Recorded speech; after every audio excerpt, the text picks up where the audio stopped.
We're live. Hi everyone, welcome to the Technology for Good Hangout. We're on episode 27 and our guest this week is Peter Coffey. Peter, would you like to introduce yourself?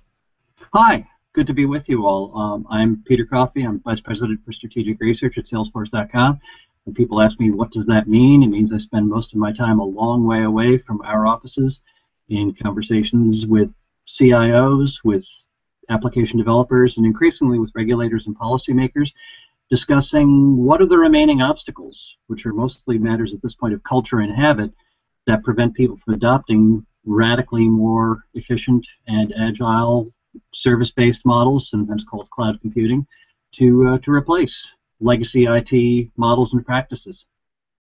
And Peter, just in case anyone is unaware, unlikely I know, but just in case anyone is unaware, Salesforce.com? Sure. Salesforce.com is the enterprise cloud computing company. We're 15 years old, currently trending toward about $5.5 billion U.S. annual revenue.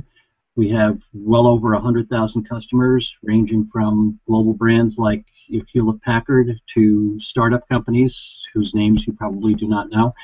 And we are 100% based on the delivery of enterprise IT platform capability and applications such as customer relationship management, service and support on a subscription-based pricing model on a multi-tenant cloud computing technology foundation. Very good. Very good. Okay, and you're joining us today, and we will be talking about some stories. We've got about, I think I counted about 20 stories or so that we're going to try and get through in the next 40, 50 minutes. And as always, we start off with a story on kind of climate, usually a kind of a bad news story, and then we try and turn into better news, just to try and set a bit of context. And the first story I came across was this one about, for a change, not CO2, but this one is about water vapor. And water vapor, if you're not aware, is also a greenhouse gas. And this story talks about how it's now been found that there's increased amounts of water vapor in the upper troposphere, that's the upper atmosphere, and the causes of it are man-made. So something else to worry about, not just CO2 and methane, but now we got to worry about water vapor as well. It's never good news when you're hearing these kind of things, and it's man's effect on the environment. And I'm going to move on from that because I just want to get the bad news stuff out of the way and move into some of the better news. So the first kind of good news story I saw came from the White House blog. And I came across this actually from an IBM link, which we'll get to later in the show. But it talks about how the President Obama, has got this climate data initiative, and he's inviting leaders in the technology and agricultural sectors to the White House to discuss how technology can help unleash data to ensure the U.S. food system is made more resilient. Now, and there's a couple of examples there. They talk about Microsoft Research being involved and a couple of other organizations, and IBM are involved as well, and we'll talk about that later because I came across this link from them. And Peter, this is one of the main reasons that we have this show, and it's the kind of stuff I focus on anyway. It's how technology can be used, for good, the name of the show, how technology can be used to benefit people, and we've got some big-ass problems to try and solve. And the climate change is one of the big ones, which I talk about a lot. And this, for me, this kind of story, where the president is rowing in, he's getting the technology companies together to try and increase resilience of food production. I mean, that's a big one. That's a big one, and we got to see some great results come out of that. Well, resilience is a great word, and I just saw an article the other day about 100 American cities who are either recently have or in the process of appointing their first Chief Resilience Officer, which is an interesting title. Oh, wow. When you think about it, it's not so much a matter of anticipating every single thing that could go wrong as building systems that can roll with a punch and recover rapidly from unexpected sudden shock. Bruce Schneier, for example, has spoken about this in the context of security. He said the post-9/11 mentality has been to try to imagine every possible mode of terrorist attack and build a defense against it, when really, if you were instead to focus on resilience and build systems that can handle, recover from, and retaliate against almost any form of attack, you make the appeal of making an attack much less. Yeah. And to translate that into this space, I think it's critical, and it seems like just a labeling thing, but to shift away from labels like global warming, where you can argue about whether it's happening or not, and shift toward labels like resilience planning, which no one can possibly find political or other points in trying to challenge. So I think it's great, just from a labeling point of view, to say, let's not have an argument about what's happening. Let's agree that we're seeing abrupt climate change, which is simply a fact. It's about the balance of the systems. Your first mention of the water vapor thing.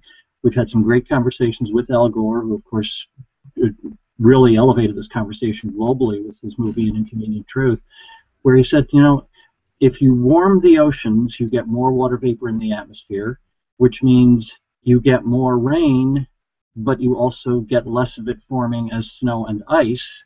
And so entire regions of the planet that once had a stable agricultural annual cycle of water flow throughout the year now have torrential spring floods followed by devastating summer droughts. Yeah. And these are all very straightforward consequences of relatively minor changes in the energy balance. So it's a combination of brittleness is bad, resilience is good, and understanding that it's about finely balanced systems that we've built lifestyles and societies around, and we need to figure out how they're going to adapt to change without a lot of angst about whose fault it is. Yeah, and we're seeing a very good example of something very similar in California at the moment. 3 years. Oh yes, I'm in Los Angeles as we speak. Yeah. There you go. 3 years into what's now becoming a devastating drought, it's got enormous agricultural consequences because California and they're long-term consequences. You're seeing large fields of orange trees, for example, being ripped out because they're very water intensive. Well, you're not going to get 3-year orange trees again for at least 3 years. These are things where you can't just jump back and forth year on year. These are cycles, Contradiev long wave cycles, if you will, that can last for years or even decades when people have to respond to these situations. I believe the news out of California yesterday is that now 58% of the state is in what's considered, I think the word was, extraordinary drought, which is the most extreme category that's even defined. Yeah. It's a difficult situation here. Some of the world's most water-intensive crops, a ridiculous fraction of the world's almond production, for example, comes from a relatively small stretch of California, and if there's no water, we're going to be seeing some changes made. The land of fruit and nuts. Thank you very much. I'm a native New Yorker, but I've been here for 35 years, so it's starting to feel like home. Okay.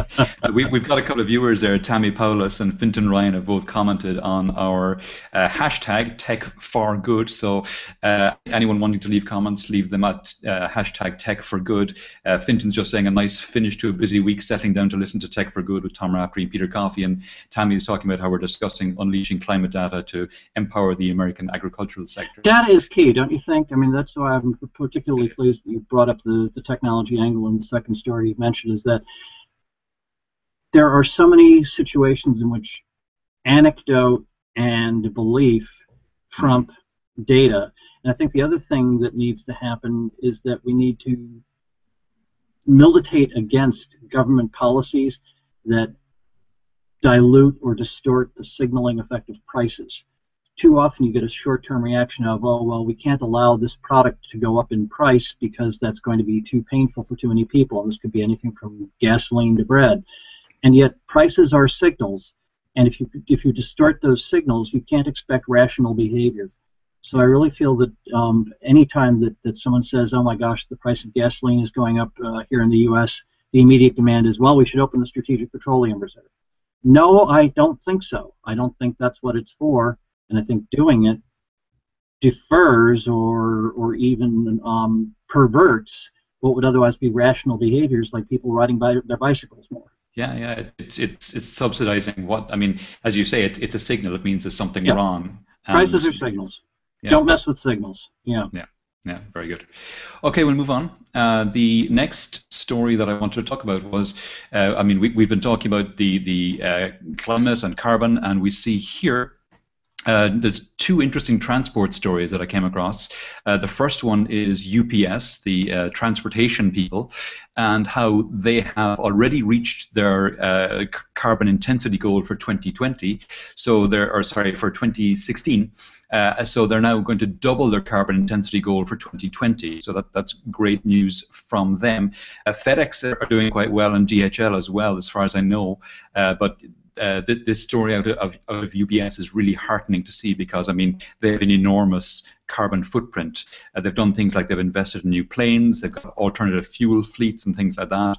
They've got these massive tractors that pull the 18-wheelers, which they've converted over to liquid natural gas, which has a smaller carbon footprint, obviously, and they have an electric fleet as well for the smaller vehicles. So that's nice to see. And the other transportation story, which is not as immediate, is about this new kind of bike which has been designed, and at the moment it's only at the design. Well, they've built a couple of the prototype ones. This isn't a product yet. It's a design for a competition, and it's a really nice design, I have to say. And I know, Peter, that you have an interest in cycling. I saw that you were on the panel, the judging panel of the competition in India for the biking, trying to move people away from kind of from car transportation to bikes. So I know this story will appeal to you. Like I say, it's not a product. It's an entry for a design competition. But what's interesting is that's a design competition which has been going on a couple of years, and the winner of last year's one has become a product via Kickstarter. So the winner of this year's competition will likely become a product as well. And also what it's doing is it's leading to some really innovative bike designs, which even if they don't become products in themselves, will kind of trickle out to the main biking world, you have to think. And so we're seeing innovation in this old technology, really. Yes, absolutely. Well, UPS is one of my favorite companies, because whenever the subject comes up of what we do at Salesforce.com, I say, well, look, UPS is not a trucking company, it's a delivery service. If at some point they found that a technology other than trucks worked better, they could replace it in a moment, and their customers would be just fine with that, because the customer isn't paying for use of a truck. They're paying for an outcome, which is the delivery of an object. It's important to look at companies like UPS, because whenever someone talks about a new digital economy and people ordering things online, it's useful to remember that at some point the last mile is going to be a UPS, DHL, FedEx, Purolator Courier, or whatever truck actually delivering it. And UPS has been an aggressive user of big data, not merely the technologies of things like natural gas and electrically fueled trucks, but things like optimizing delivery routes to minimize the number of left turns that are made, because of course the left turn generally is on average going to take more time and more difficulty to make than a right turn. Sure. Drivers have initially pushed back at the idea that their behavior is being so closely monitored, but UPS came back to them and said, because of the things you're doing, we've increased the average number of packages delivered per driver today from roughly 70 several years ago to more like 120 today, as a result of which our drivers are paid roughly twice the industry average. Are you sure you don't want us to collect data about your route planning? And this is, I believe, a wonderful example in one place of it's a combination of human behavior, incentives for human behavior, collection of data, and then supporting of efficient behavior with appropriate technology. And if you put all those pieces together, you can achieve remarkable results. And if you try to sub-optimize any one of those categories, you'll find yourself facing frustrating lack of adoption and trying to figure out, well, why won't people do this? Well, because you never thought about the human part of the equation. Yeah, it's interesting. As for the bicycles, my wife rides her bicycle to and from work pretty much every day, which in Southern California you can do. So there was a reason why I was highly motivated to propose the bicycle problem to the Super Techies show in India last year. I knew that we would produce some proposals that I could bring home to her and say, see, what a good boy am I. I've got the Indian subcontinent talking about how to defer the adoption of motor vehicles. But Shanghai, the first time I was there, I stepped out of the hotel door, and literally on my left is the Maserati Ferrari dealer, across the street is the Mercedes dealer, and catty corner across the intersection is the Porsche dealer, but the streets are full of bicycles. Now, some people would see that as a statement of economic inequality, and yeah, there's an element of that. when you look at cities like Shanghai or Amsterdam or others, you find very bicycle-friendly environments, dedicated lanes, shareable bicycles, lots of places to park them. We have a problem in California right now where people are under one mandate to provide bicycle racks at buildings to make it more likely that people will use them, while at the same time, federal legislation for access to buildings by the disabled requires unobstructed entry to buildings, and trying to come up with long-term balance of these conflicting regulatory demands is delaying what would otherwise be very straightforward actions like more bicycle racks to make it more attractive for people to ride their bicycles to do shopping and commuting. These are multidimensional spaces in which we're trying to find pathways, and failure to attend to that is inevitably going to result in wasted time and lost opportunity. Yeah, we're very lucky here in Spain. Well, in Seville in particular, there's a fantastic biking infrastructure in Seville. They rolled out, I think it was in 2007, they started rolling out the bike sharing scheme, and the way they rolled it out was very clever. Every time they built a new bike station, a place where you could get the bikes, they didn't light it. They didn't light it up until there were bike lanes to and from it. So I think each bike station is within 200 meters of another one.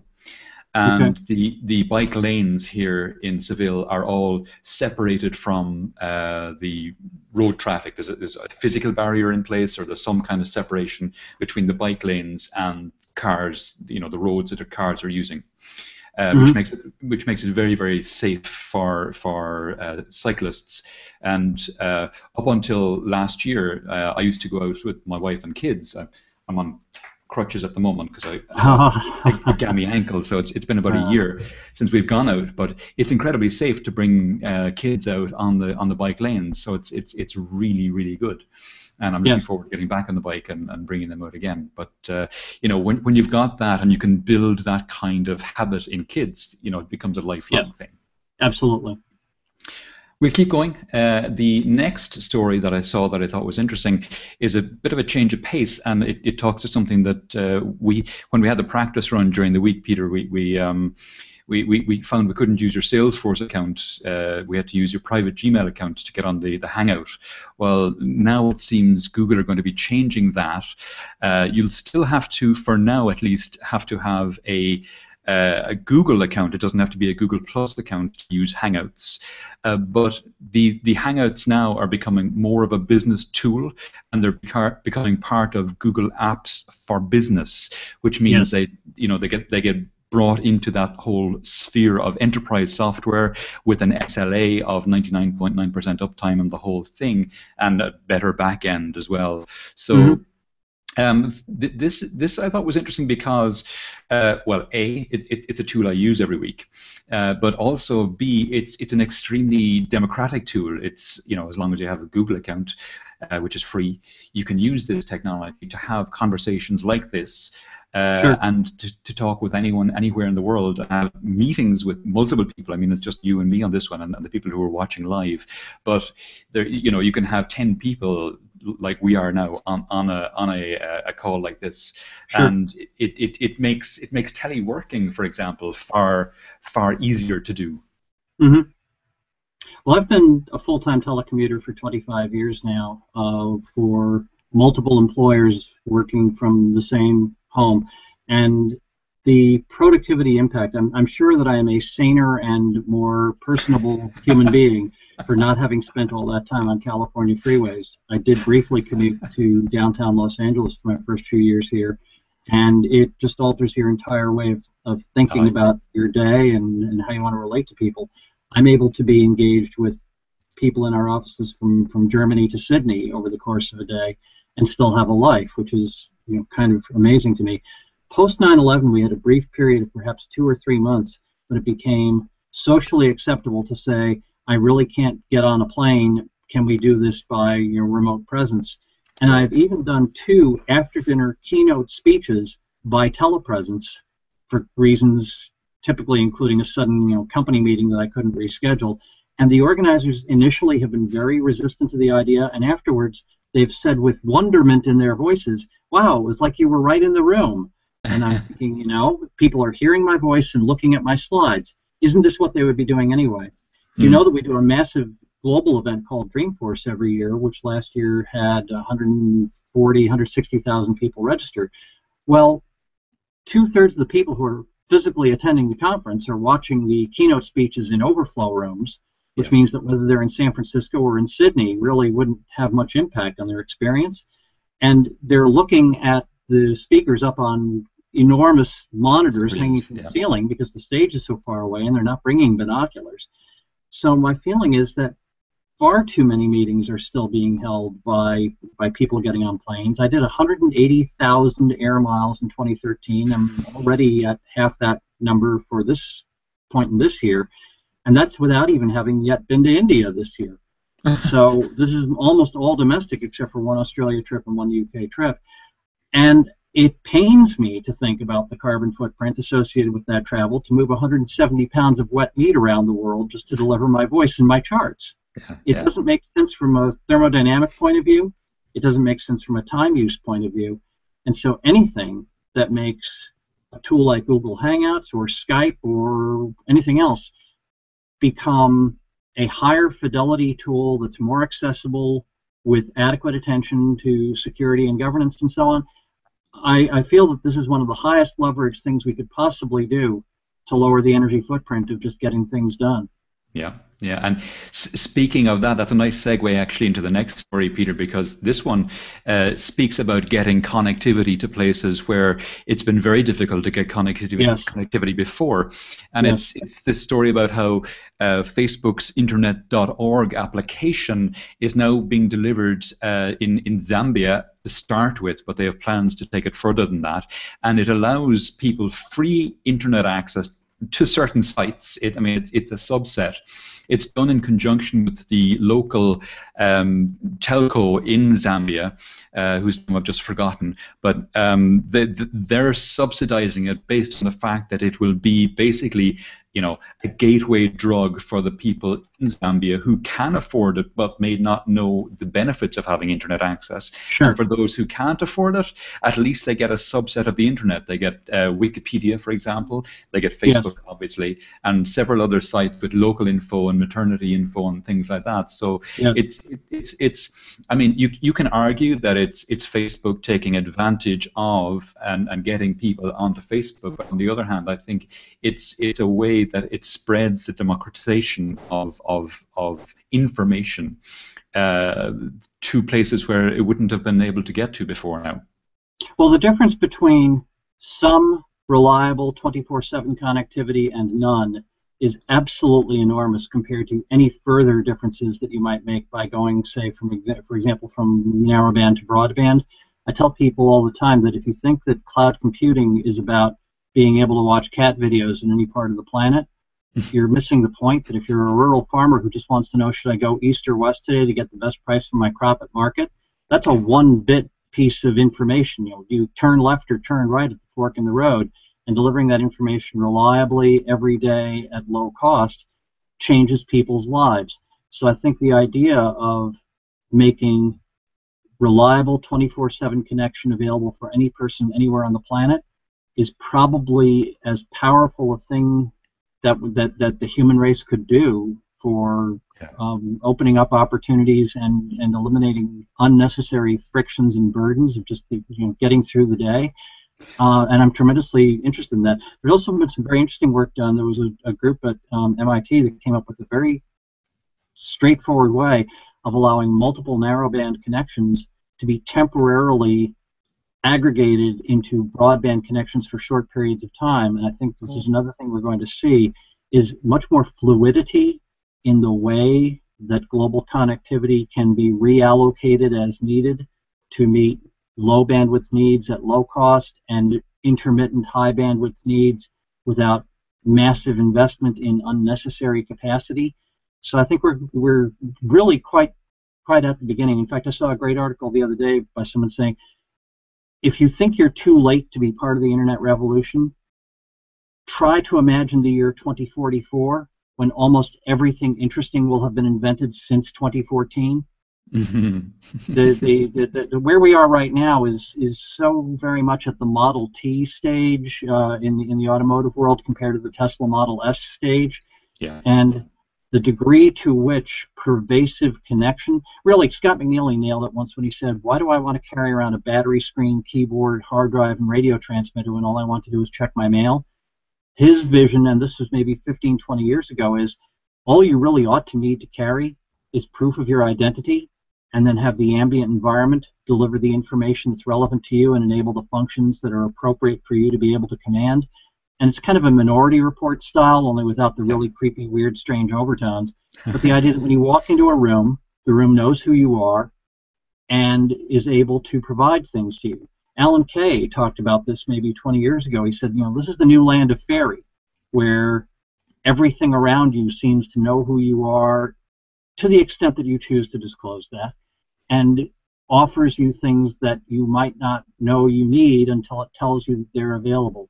We have so much runway ahead in that regard, and the impact it's going to have on the energy intensity of daily life, I think, is going to be phenomenally positive. Yeah, no, I agree completely, and I think, there's no mention in the article of things like WhatsApp being available, which is, I guess, understandable. I know it's a Facebook application now, but I can see how the telco would argue that it competes with them for SMS revenue. But on the other hand, people in Zambia and countries, when this is introduced, are going to be able to communicate using Facebook Messenger or similar, free. Sure. So now the ability to communicate, the price of that goes to zero, and you can start to see markets emerging as a consequence of that. I think any provider of any service who is seen to behave in a way that seems more motivated by defending their turf and protecting their franchise instead of serving the needs of their customers is going to find that today customers are able to shun them, abandon them, and switch their business elsewhere with startling speed. And I've been very influenced in this regard by articles like Business Secrets of the Grateful Dead, which was a well-read article. I think it was in Harvard Business Review some time ago, that pointed out when you encourage people to make recordings of your concerts, you increase the audience for your next concert. And I think the same metaphor needs to be applied in many businesses. If you want people to be interested in what you'll do next, make it very easy for them to enjoy and share and promote what you're doing now, and stop being on the defense in regard to preventing competition, but dare people to do better than you and invite people to enjoy and share it. Yeah, very much. One of the more influential books I read about 10 years ago or more now was the Clue Train Manifesto. Yes. I'm sure you've read it as well. Very similar ideas there. Exactly. Yes, absolutely. Exactly. If you aren't seen to be more motivated by serving your customer than by protecting yourself, bad things can happen to you very quickly. And I'm sure we can all think of some very well-known technology companies whose behavior over the last 5 or 10 years has very much looked as if they were more concerned about defending a franchise than about moving forward to meet customers' changing needs, with devastating effect on their ability to attract and retain talent. Speaking of ripping out the orange trees, if you don't have world-class talent, then you are in a death spiral. But also at the same time, when you wind up with customers who are all actively looking for an alternative to continuing to use you, then I think the mathematics of catastrophe theory begin to apply, and you could find yourself with a sudden mass defection of your customers that will seem to have been unpredictable, except that really it was inevitable. It was just a matter of when. Not quite the same model, but we see in the telco space, in the mobile space, with, for example, the everyone running away from BlackBerry. And that started, I guess, with the introduction of the iPhone back in 2007, 2008. 2007 with the first iPhone, and 2008 with the 3G, which was the first real iPhone, I guess, in that it had 3G built into it. Well, BlackBerry was a device and a dedicated infrastructure. iPhone was clearly introduced as a platform. MySpace was an application and a dedicated closed environment, and people said, well, Facebook is never going to make any headway. I can show you articles that were written saying, well, MySpace is a natural monopoly, and new entrants like Facebook will batter themselves against that wall with nothing but futility. But Facebook very quickly made the transition to positioning itself as a platform. Yeah. And the economics of behaving like a platform, facilitating and inviting people to add value on your foundation and not taking an unreasonable share of that value for yourself, this is a model now that has an opportunity to succeed, while pretty much no one is interested in coming into your walled garden, no matter how pretty the flowers might be. True. Yeah. Absolutely, excellent example. We'll keep going because we've a lot of stories to get through, and yes, and increasingly less time. This one is it's a trivial enough example, to be honest. But you did mention identity a minute ago, Peter. Sure. And this is I don't know if you're familiar with the 1Password. I use it all the time. And because I've about 2,000 passwords that I manage, and it manages them for me, it's crazy. Yeah. But I can do it because I use this, and my passwords are typically between 20 and 50 characters in length. I was disappointed this morning when I was creating one for a site whose name escapes me at the minute, but I was creating it, and it had a maximum 15-character password length, which was just crazy. I don't know why you would have that. It makes no sense. But anyway, so this 1Password application extension, which now is possible on iOS 8, means now that if you are using something like 1Password to manage your passwords on your mobile, you have to go into the 1Password application. You have to type in the password for the application. You have to then find the site whose password you want. You have to copy that out. Then you have to go back to the original application and paste it in. It's a tedious process. Mm-hmm. Whereas with this extension, it works off Touch ID. And it makes the process far more streamlined. There's a video that shows it there. There's no more really to say about that than just it's a nice extension on which will be made possible by iOS 8. Yeah. And the other nice story I saw in kind of the mobile space as well is this QI wireless charging. And there's 3 different standards in the wireless charging space. And the QI one is the one that seems to have the most backers in terms of hardware. But the difficulty with it was it had to be done directly on the device. You couldn't be a couple of inches away from it. So there's this new version of the QI standard which is coming out, which means now you can do charging. It's still, you have to be very close. It's about 2 inches as far away as you can be, but it means you can have the charger under a desk, for example, and it'll come up. The inductive charging will come up through the table and charge your device for you, and you could have multiple devices on the table. So, and you can see how the likes of the Starbucks and places like that will start to deploy this in their tables to attract people in. So, and bars and restaurants, etc. I mean, it doesn't cost much for them, and it's an extra attraction for people who want to charge maybe a tablet device that they're working on, or a mobile, or a laptop, or whatever. Well, with all of these, what you're seeing is trying to move away from a world in which people have to behave like systems administrators and security managers to just being able to focus on what they want to do. Eventually, we get to the point where you're not even thinking about charging a battery on a device. We've already got some things out there in the world that can scavenge enough energy from the electromagnetic radiation around them to do things like basic sensor and telemetry data collection. And if the environment around you is taking care of some of these things, then the amount of energy that you have to burden yourself carrying around to interact with them becomes less by orders of magnitude. So I really think that's the right direction to go. And anytime that you can see something that says this is going to reduce the number of brain cycles that my users have to devote to how to use what I have and let them focus more brain cycles on why they're using it, that's bound to be a good thing. You're doing great segues for me today, Peter, because the next story is exactly that. It's the Hilton's upgraded technology, and it's precisely that, the same thing again.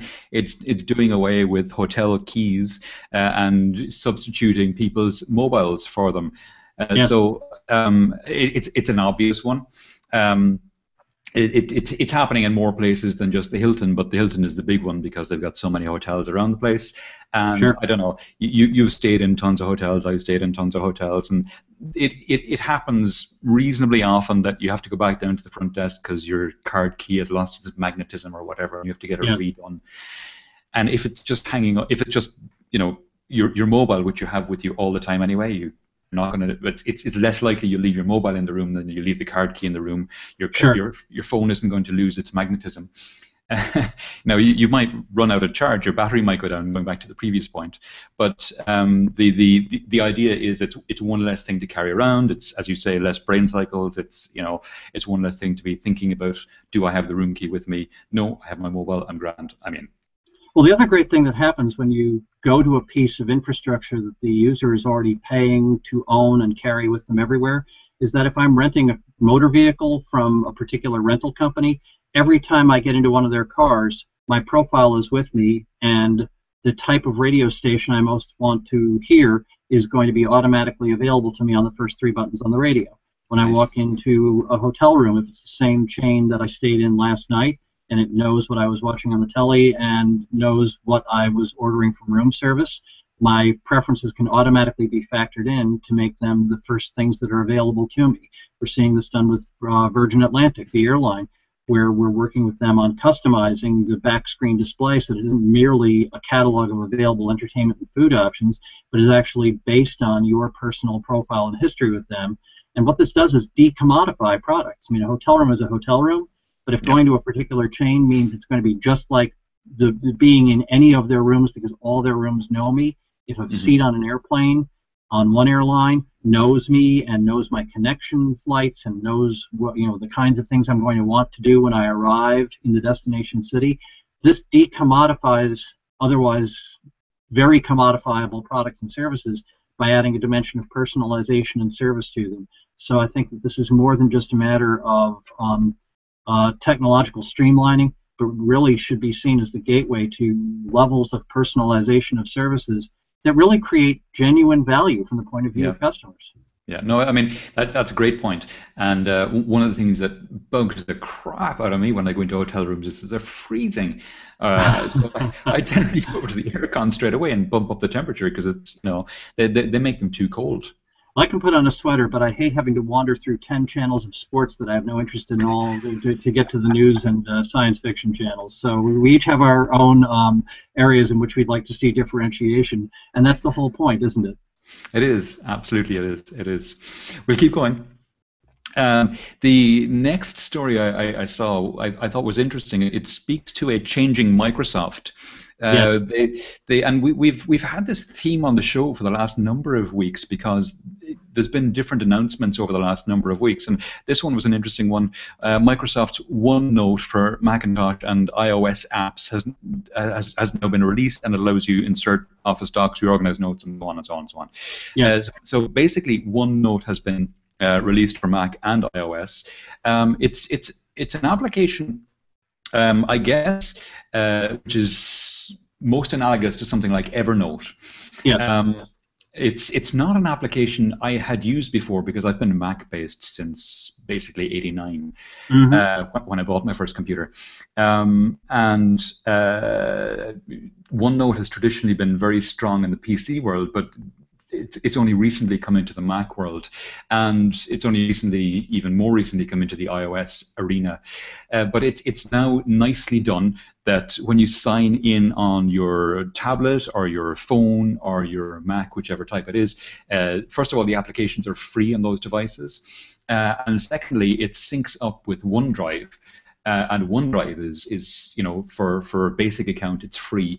But I say a basic OneDrive account is 15 gigabytes of free space. It's a lot of documents to create and a lot of notes to create before you get anywhere near 15 gigabytes. Well, we have at SalesForce.com recently announced a strategic alliance with Microsoft, and so it's possible for me to talk about them in a positive and upbeat tone that a year ago might have not been expected from a SalesForce.com employee. Satya Nadella has clearly decided to spend some of the political capital that he's got as the man with a mandate to make some significant changes there. He has been explicit about saying that the devices and services description that Microsoft was using for a while was, as he put it, helpful in starting our transformation. But he is now talking explicitly about a cloud-first, mobile-first world and saying that Microsoft's new mission statement is to enable people to get stuff done. And that's absolutely the right thing to be saying.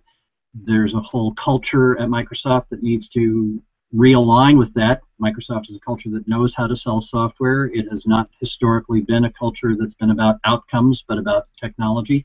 And so it will be interesting to see how he proceeds along those lines. But when you see products like OneNote or Evernote or others that really are genuinely user-centric and not device-centric, that allow people not to think about what device they're using, but about what activity they're performing, you get a degree of loyalty to that service that I think is considerably greater than any loyalty people ever felt to platforms. You refer to yourself as having been a Mac user since '89.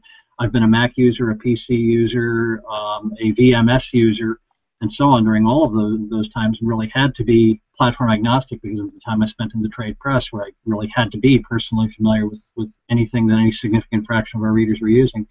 So the emphasis for me has always been on, does it allow me to be platform independent and allow me to... Here's an interesting factoid from you. You probably know of the Black Friday retail day in the U.S., which is the Friday after our Thursday Thanksgiving holiday, which is a huge retail day.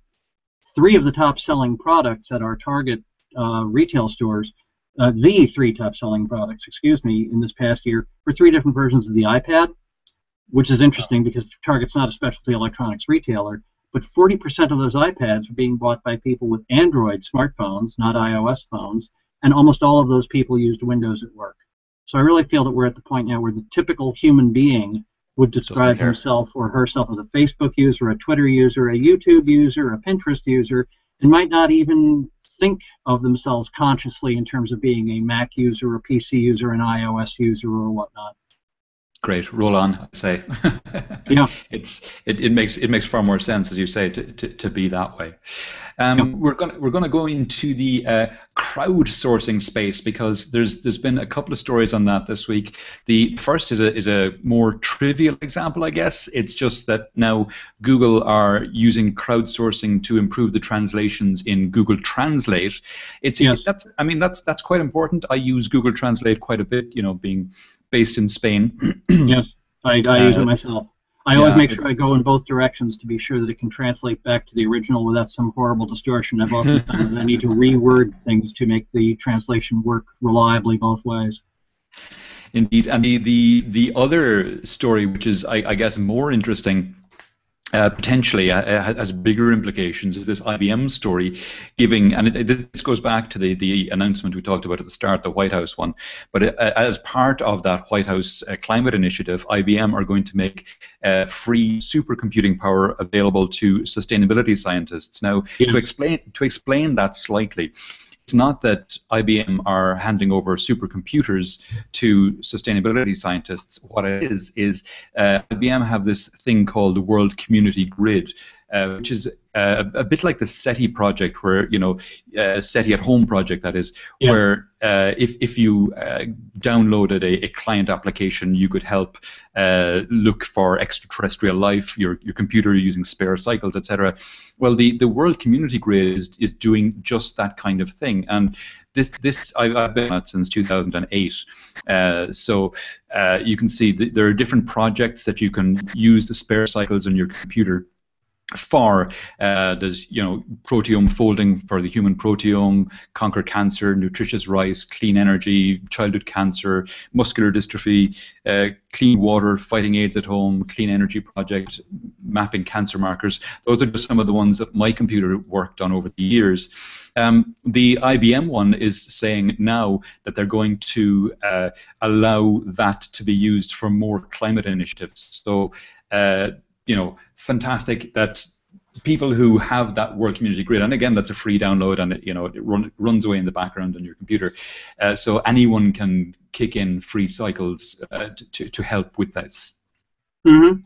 Well, it's more than a matter of just the technology as well, because yes, the fluidity of being able to make this spare capacity readily available to people is fascinating. The next question, of course, is why should they? I don't know if you're aware that a peer-reviewed research paper on RNA molecule folding appeared in Science earlier this year with 37,000 authors' names on it.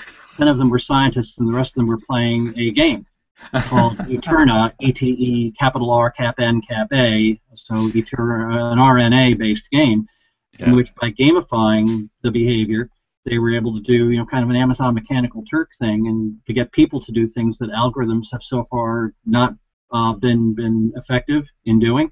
And so, yes, the combination of making spare capacity with essentially zero marginal cost available to people, but also constructing behavioral environments that make it attractive to contribute to that process, now you have the whole picture. And I think that combination is fantastic. Google Translate, the sense of, hey, I'm contributing to a resource that's going to benefit me, and so there's not a tragedy of the commons, but a nirvana of the commons. And maybe that's a new phrase we need to coin here, because we've heard tragedy of the commons forever.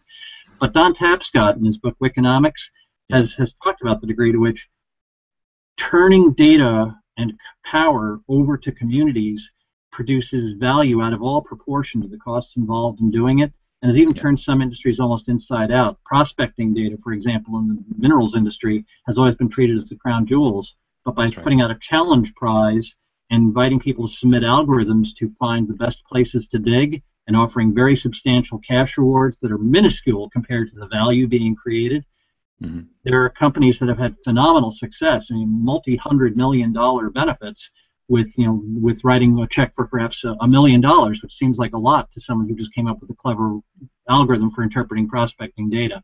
So yes, again, this combination of surfing the energy of human behavior and feeding it with what's essentially spare capacity enabled by global connectivity. This is an extraordinary combination of forces in play, and when you put them together, it's 1 + 1 + 1 = 10,000.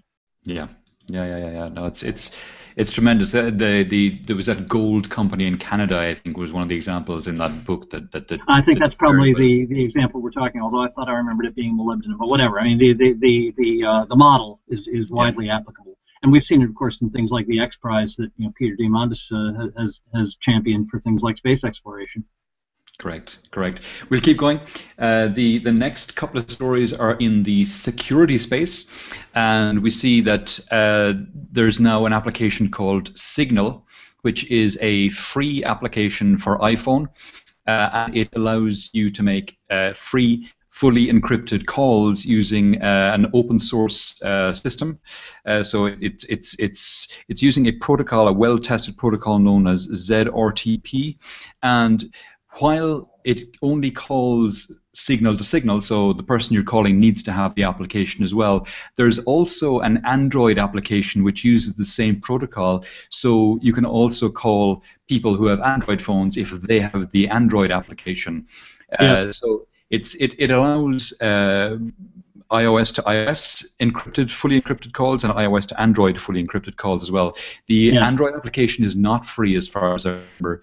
But still, it's not hugely expensive, and the iOS one is free. So for the first time, it's now possible to make fully encrypted voice calls using iOS, which is nice. And interestingly, the funding for the development of this, at least part of it, came from the U.S. government, which was nice to see. The other interesting security story that I saw comes, again, it's an open source story, and it talks about a new secure microkernel which was demonstrated earlier this month on drones. So it protected the drones from being hacked, or one of the drones. One drone was flying with the microkernel installed and the other without, and attackers gained access to the one without it and couldn't gain access to the one with it. So the speculation there is that this microkernel can be used widely to secure devices, and it's open source. It went up on open source 2 days ago, I think it was. We're opening up and making things more secure by making them open source, and that benefits everyone. So we may be doing that with all security stories, Tom. My question is, are we putting a better padlock on a cardboard door? Picking the lock may become increasingly difficult, but if I can just take out a box cutter and slice through the door itself, then the key becomes irrelevant.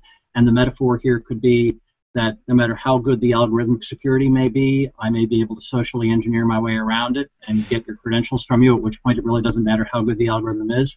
There's also a footnote in one of the two articles. The article that you were sharing on the secure microkernel has a little asterisk saying it's bug-free according to formal verification of the spec, but design flaws in the specs would be not detected by this mechanism. And of course, with the recent Heartbleed incident, in which the code did what it was told to do perfectly, but it was unfortunately not told not to do something that turned out to be able to retrieve arbitrary chunks of memory from the system. This would not have been detected by formal verification that the code did what the specification required. You have to be thinking like a security hacker. I think it was Bruce Schneier who said that he knew at the age of 10 he was destined to be a computer security expert, because when he got an ant farm as a child, and it came with a little card that you mail in to get the ants for your ant farm, rather than being thrilled that he'd get the ants for his farm, he claims that his reaction was, I can get a box of live ants mailed to anyone I want. And that's a way of thinking about systems. It's not about making sure that they can be used, if used for their intended purpose, securely. The question is, how can they be made to do something that it never occurred to the designer they'd be used to do? So security engineering is very much about successfully getting yourself into the mind of an attacker and not merely rapturizing about the beautiful technique of verification that you'll be able to do a paper about at the next security conference. Very true, very true. As I say, we'll plow on. Yes. We still have a good few stories to go through. So the next one I saw that was interesting, and I shouldn't say it was interesting because I wrote it myself. This one's on the green. I'm okay with that. I'd hate to have you bored with your work, Tom. The GRI, the Global Reporting Initiative. Yes. They announced a new CEO during the week. Michael Meehan. I know Michael well. I've met him a couple of times, and we've talked a good bit over the years. First talked to him in 2008.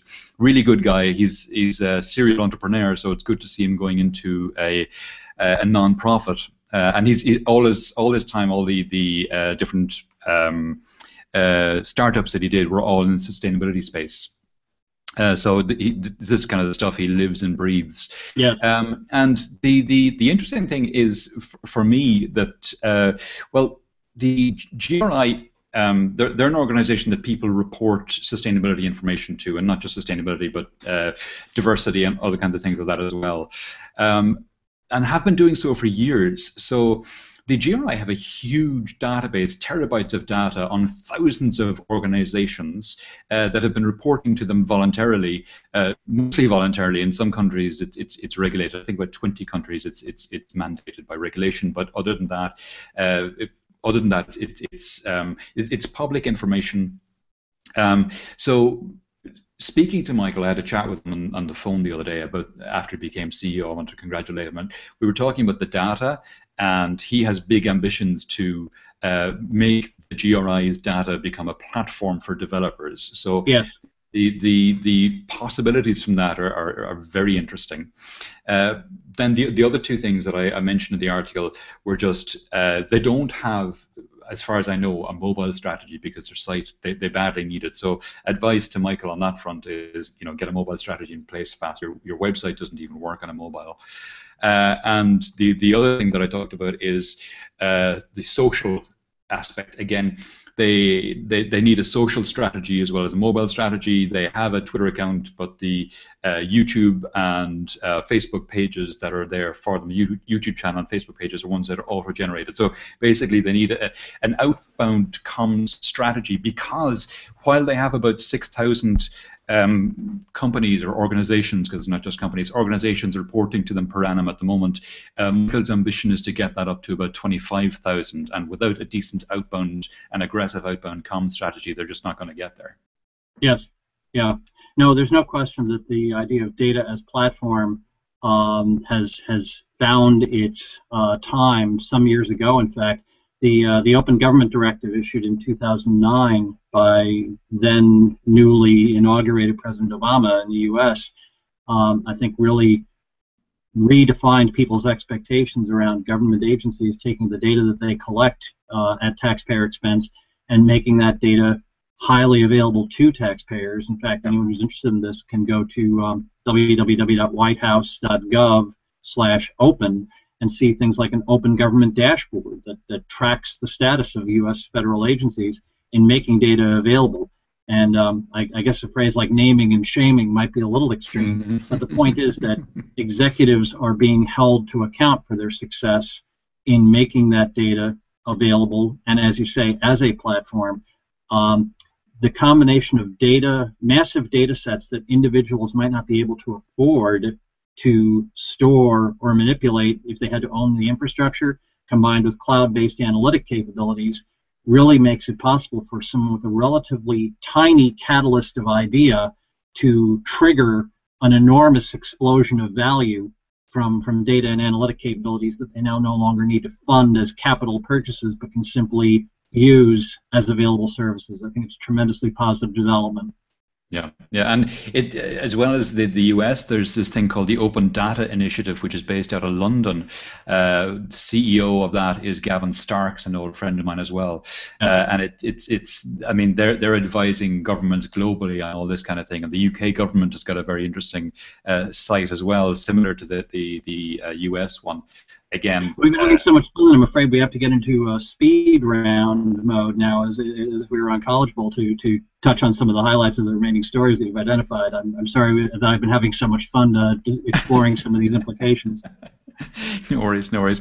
The next story we'll plow on is.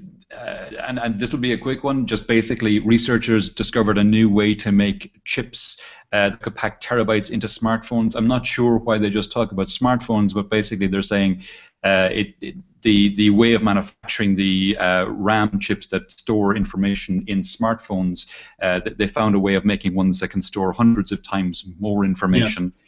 So, I mean, that's going to be good for everyone.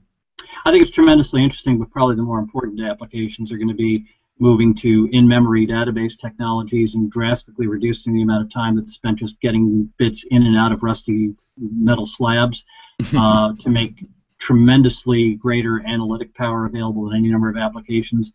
Ultimately, I think the amount of memory that we're going to want to carry around at the edge of the network is going to be continuing to decline as the reliability and capacity of cloud connection grow.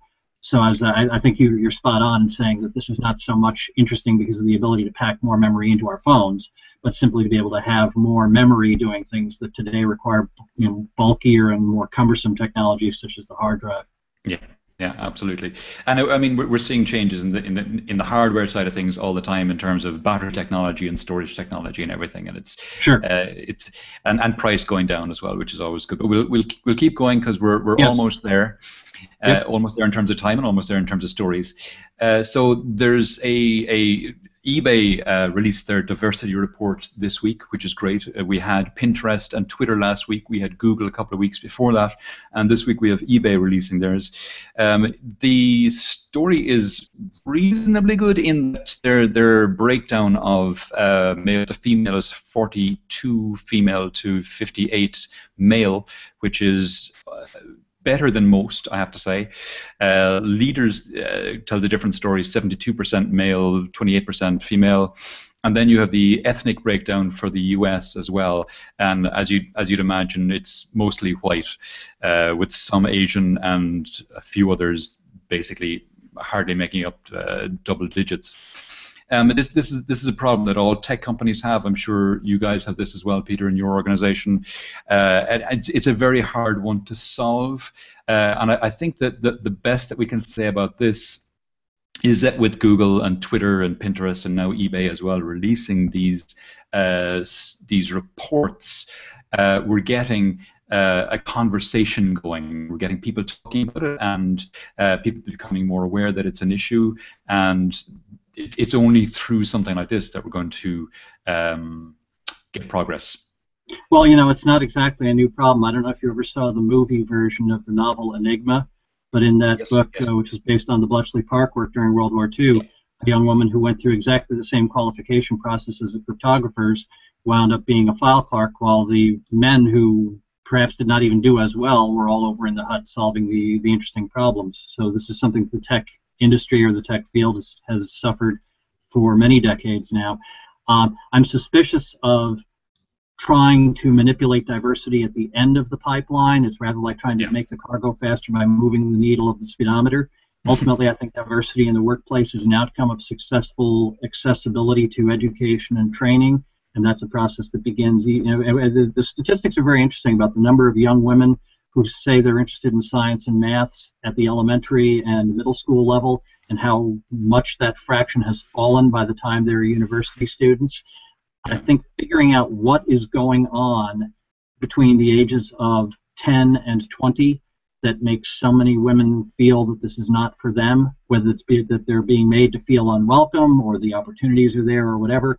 I think that's probably the highest leverage point at which to address these issues. And as the husband of a rocket scientist with a daughter-in-law who is also in the field and a 2-year-old granddaughter, these are matters of some significant personal interest to me as far as gender balance is concerned. Sure. But ultimately I believe that making it easy for people to figure out what they do well, which is something we try very hard to do at Salesforce.com. We don't have a human resources department. We have an employee success department with the simple idea that the cost of hiring someone and bringing them on board in your company is so high that the opportunity cost of not allowing them to find their best value in the organization is unacceptable. And we've had some very interesting moves where people have moved from a function for which they were hired into a completely different area, and maximizing that mobility and ability to optimize what people's contributions can be. I think that's going to be a very strong contributor to diversity. I've also had some conversations with Tom Malone at the Center for Collective Intelligence at MIT. He's well known for the initial research paper that says if you're interested in the short term and improving the group intelligence of a group, take the men out, because groups with higher percentages of females demonstrate significantly better collaborative behavior.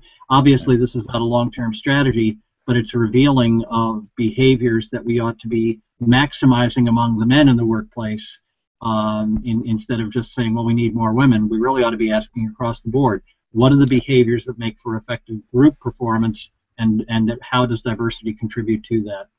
Yeah, I'm in a reasonably similar situation as well, Peter. I have a 15-year-old daughter who's just going into the last 2 years of school. So you and I both have a very personal interest in saying I don't want any irrational obstacles to prevent them from making their way in the world in a way that can bring them the most fulfillment and the world the greatest value. Yeah, and in her case, she led a group of students in the school to protest because the school decided it wasn't going to teach physics to the girls. Oh, for heaven's sake! For the final 2 years. In the 21st century, really? Yeah. Wow. Yeah. That's I think. Yeah, it is. Yeah, it is. I think the problem was the school felt there wasn't the numbers to do it, to put on the class, unfortunately. Yeah, that's irrelevant. Besides, that's a positive feedback loop. If you don't offer opportunities because there isn't demand, what do you think is going to happen? I mean, really, yeah. You have to design for the behavior you want and not for the behavior you see. Luckily, I mean, she's very self-motivated, and she's going to go and teach herself physics and do physics in university. So in her case, it's not as big an issue, but it's infuriating. Yes, well. We'll keep going because we're over time at this point. Yes, we are. It's been a wonderful conversation. Okay, sea turtles. Let's talk about sea turtles. This is just a quick one, and it feeds into education, which is the last story. And basically, what it is was in the Florida Keys, they found this sea turtle nest, and they put up a sign saying "Do not disturb" on it, which is nice to make sure that nobody would. But also they mounted an infrared camera on it so that they'd be able to video the sea turtles when they hatched and emerged and made their way to the sea. And they had the infrared light on it so that the turtles wouldn't be disturbed by the light, and they'd make their way to the sea successfully, and they did. And there's a link in this Boston.com article to the actual site, and you can actually see and check the video there of the turtles emerging, and it's really cute and it's great, and it's when you see things like that, and you show things like that to kids, they get a much greater appreciation of nature, and that then leads to having when you have kids with an appreciation of nature, they tend to be less likely to do things that are going to harm the environment. So they become more environmentally aware. And it also is the teaching of science as process rather than as history. Too much science teaching is the memorization of facts and the rote recitation of who figured out what when, and the implication that science has all been done. And I think the degree to which we can maximize the idea that science is a way of looking at the world would serve us well in every field, from public policy to education to even the arts. Indeed, indeed, and there aren't enough scientists and engineers in government, and that spoke very much to the guest I had on last week, James Smith, who is going to run for Parliament in the UK next year, because for very much that reason, that there aren't enough technically trained scientists and engineers who are going. And it's certainly been one of our concerns as an active member of the alumni community at MIT that a large fraction of our most promising talent is being siphoned off by industries like financial services, which certainly can put the analytic skills to good use, but perhaps are not going to make the contribution to the future of the quality of life off the planet that we ideally would like to see happening with the people that we turn out. Yeah. And finally, last story, staying on topic, is again about education, and it's it's a great one. It's the UK's Royal Institute putting up a series of videos showing kids fun ways to do science. So it's about doing experiments, and ones that you can do in the home, which is even better. So, and I had a look at some of these, and some of these are very good. Doing things like making little vehicles that are powered by balloons. So just the effects of pressure and things like that. I've two young boys as well as a daughter, and the two boys are 8 and 11, and the daughter's 15, and I'm always trying to get them into science and things like that. In fact, I have here a thing that arrived this morning, and it's a Moss Technologies robotics kit. So the kids haven't seen it yet, but later on this evening I'm going to break it out, and we're going to be building little magnetic robots and things like that. So I think the key that you're seeing here is that this is about taking science out of a classroom where it's a one-to-many lecture model, bringing it into the home where it's the process of shared discovery between parent and child. Some of those powerful moments I've had as a sidewalk astronomer have been watching children watch their parents as their parents look through a telescope and see the rings of Saturn for the first time. And when the children see that their parents are capable of being surprised and delighted by this, I think it puts a color and flavor on science that are completely absent from the typical classroom. No, totally agree. We go out camping and places where there's no light pollution, and bring camera and telescope.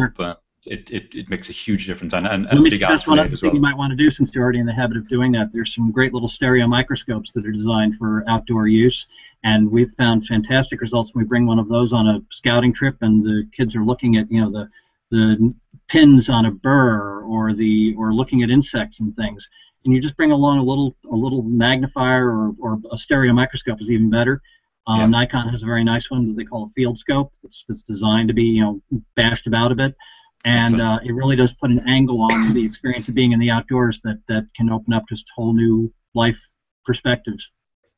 That's we do that kind of thing as well, but we don't have a stereo microscope, so that's something I'll look into. Thanks for that. Those are really fun. Someone said if you want to buy a microscope for a kid, don't get a 100x microscope where you have to prepare slides to look at anything. Get a stereo microscope where you can look at any object at maybe 20x magnification, but suddenly see things that you would just never have been able to detect. They're also very good for getting splinters out of fingers.